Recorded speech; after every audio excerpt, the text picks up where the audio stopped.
Hi! Hi. And welcome back to Ilana and Jamie. And today we wanted to speak about compromise. Now, when I talk about compromise, I don't mean, oh, I want 2 kids.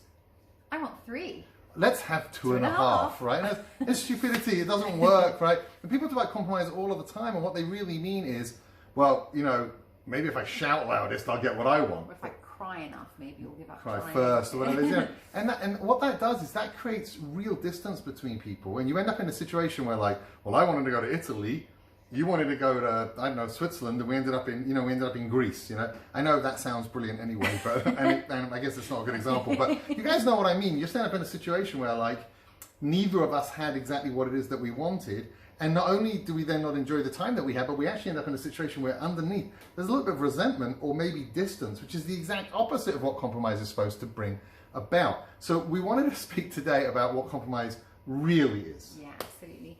And it's important to recognize that if you were doing this by yourself, or if I was doing this by myself, we would do this very differently because we're very different people. So it's not about going into combat to get you to do my way as best as possible, or forcing me to do your way as best as possible. It's actually about the reality of how things are different when it's 2 of us together. Right, and see, because what happens is that in a relationship, every conflict is really an opportunity to figure out like a dual pathway, like a combined pathway, which is stronger and better than the way we would have done things on our own. And it allows me to really be enriched by your perspective. We mentioned this in an earlier video about respect, but this is such a key principle. You've got to be open to being enriched by the perspective of your partner. Right? And Ilana has a really good way of dealing with this in terms of us. She would always like sit us down and say, well, okay, listen, well, why don't you say it? Yeah, be very explicit about it. You know, you can come into conversation, everybody knows that we're not on the same page, and we can get into this sort of, you know, walking on eggshells conversation about it. Or you can be explicit and say, I know what's important to me. I don't understand why you want to do this differently, but I'd really like to learn. Please explain to me what your perspective is. And again, not facetiously, and not in a sort of a bullying kind of way, but in a, I seek to understand because you're important to me. And if you have a perspective and it's important to you, I need to understand that so we can incorporate this in how we move forward. Right, and it's really important to but we both have to do that. Yeah, absolutely. Yeah. You both have to do it, and it has to be real, right? In other words, I respect your perspective and you see things differently to me over here. Teach me, share with me. And then I always say to people, this is a little deeper. Some people like this, some people don't. And it's really true in any perspective that you don't understand. Think about a political conflict or, I mean, anything like that. It's like, look, let me hear the principles. And then you've got to think about the pros and cons of your own position, the pros and cons of the other person's position, and actually try and figure out, independent of like your own ego or your own conditioning or the way your mum always did it or like whatever it is, actually what makes most sense in this situation, right? And that's hard to do, but that's where the unification starts to take place. Respect, really thought through, and a combined perspective. That's right, and it's not about 50-50. It's not about I resentfully gave up half of the plan to jolly well meet you somewhere so you're not upset. Right.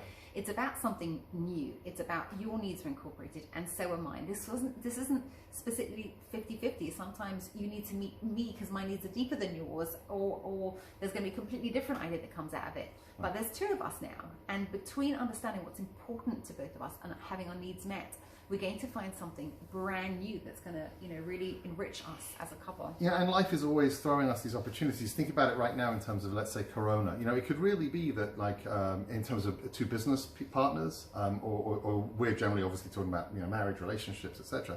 Well, one partner says, you know, I really learned from this Corona things, like, I want out of the rat race. I really want to try and figure out how to focus on more wholesome things, inner peace, more love, more, you know, more meditation, more, just less focus on like stuff, you know. And I'm thinking, well, that's all very nice, but my anxiety is up here because all I can see is bills aren't being paid for while you're just like loving life and not going to work because you don't want to be the rat race. And you're now going to compass to whether you do go back to work or not. That's right. You know, so it's an extreme example and exaggerate, but I actually think a lot of people are going through it. Now, it's not the case in our scenario that Ilana thinks inner calm, wholesome focus, time with the kids is stupid, right? And it's not me there sitting thinking, who cares about money? You know, it grows on trees. And that's kind of how you think about the other person when you don't understand. It's like, what are you thinking, right? But if you sit down and say, well, hang on a second, where are the common denominator principles? We agree we need to have enough money. We agree we want to spend time together in a loving environment. we agree that we need the satisfaction of career and all of that type of stuff, but we also agree that we want to have enough time for our relationship or for our children or for our health, whatever it might be. So why are we disagreeing over here? Like, where is the nuance? And that's where you can find the compromise point, when you actually take the time to grow together, but it's predicated on respect. Yeah. It's predicated on respect. And on listening and on understanding and on being very committed to coming up with something that's going to make everybody feel closer and more loved. And sometimes you can just say, you know what, it's not that important to me what I'm fighting for, let's do it your way. But do that as a gift. Don't do that as a guilt trip. Yeah. Do that from a place of I gave in to you last week, you give in to me this week. Right? That's childish. That's not what this is about. It's about respect. And remember, not every disagreement on how to do something is a philosophical one. And that means there won't be that much growth through finding a compromise. Sometimes it's just better, like Ilana said, to give the other person the gift of saying, you're cool, you're intelligent, let's try it your way. It's no biggie, Okay, good? Good luck with that one. Yeah, cheers.